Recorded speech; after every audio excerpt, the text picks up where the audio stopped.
La célula es la unidad básica y fundamental de la vida. Todos los seres vivos están formados por células. Independientemente del tipo celular del que hablemos, todas las células tienen tres estructuras en común. La primera de ellas es la membrana celular o membrana plasmática que separa a la célula del exterior. Además, todas las células contienen un citoplasma y todas ellas también contienen ADN o material genético.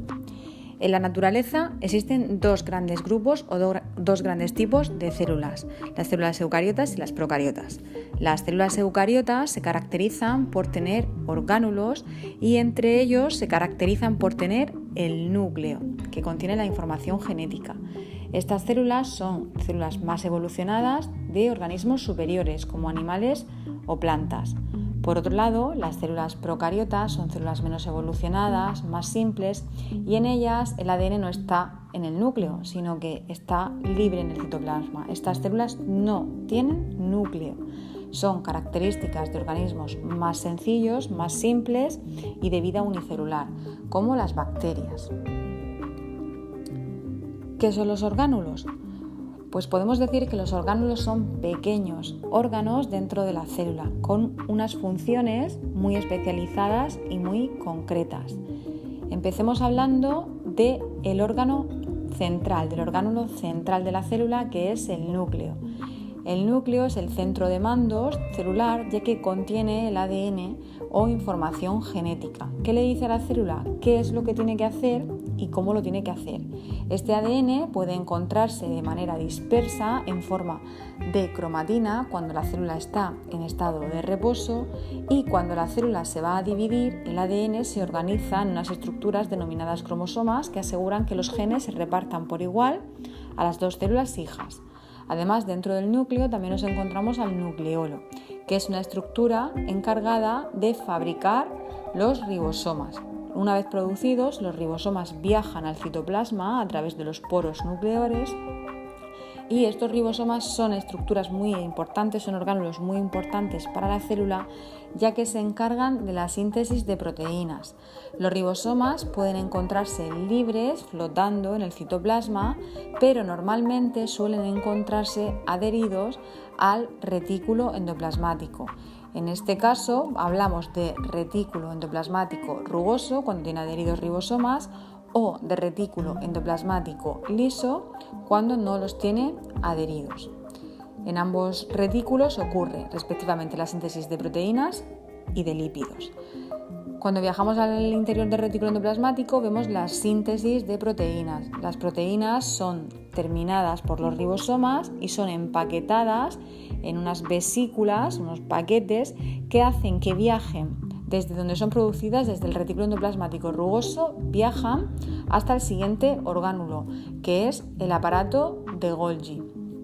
El aparato de Golgi se encarga de la maduración de proteínas que ocurre dentro de este orgánulo, y esta maduración consiste en que las proteínas adquieran la configuración espacial tridimensional necesaria para que puedan desempeñar su función. Y además, en muchos casos, también la maduración consiste en la adición de moléculas, como por ejemplo la adición de lípidos a las proteínas o la adición de hidratos de carbono específicos que hacen que la proteína desempeñe su función. Además, las células también presentan vacuolas. Son muy características de células vegetales, que suelen presentar una gran vacuola central responsable de regular su tamaño y su volumen hídrico. También las células animales presentan vacuolas y presentan lisosomas. Los lisosomas son los aparatos digestivos de las células que se van a encargar de digerir todo el material que le sobra a la célula, el material que la célula ingiere, etc. También otro orgánulo es la mitocondria. Podemos decir que la mitocondria o mitocondrias son las centrales energéticas de la célula, ya que en ellas ocurre el proceso de respiración celular.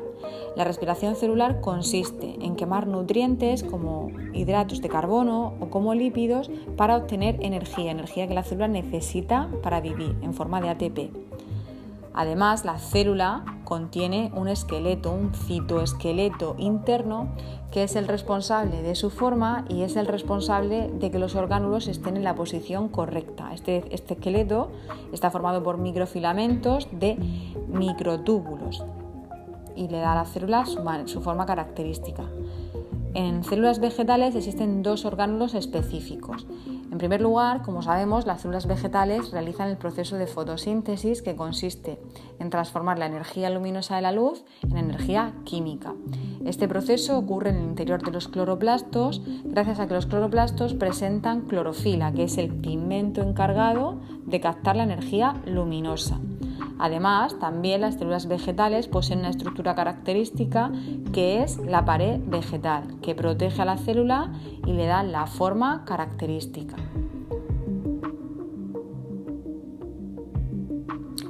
Existen estructuras que son muy características de algunos tipos celulares.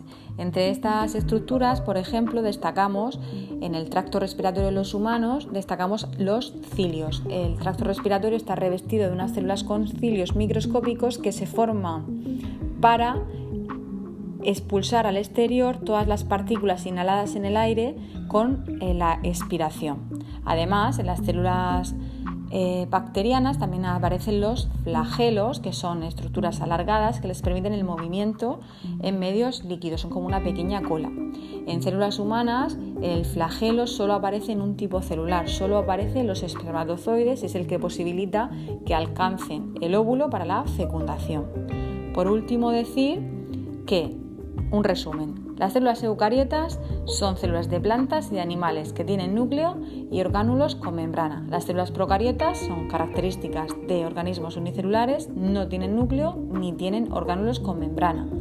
Todas las células tienen membrana celular, citoplasma y material genético.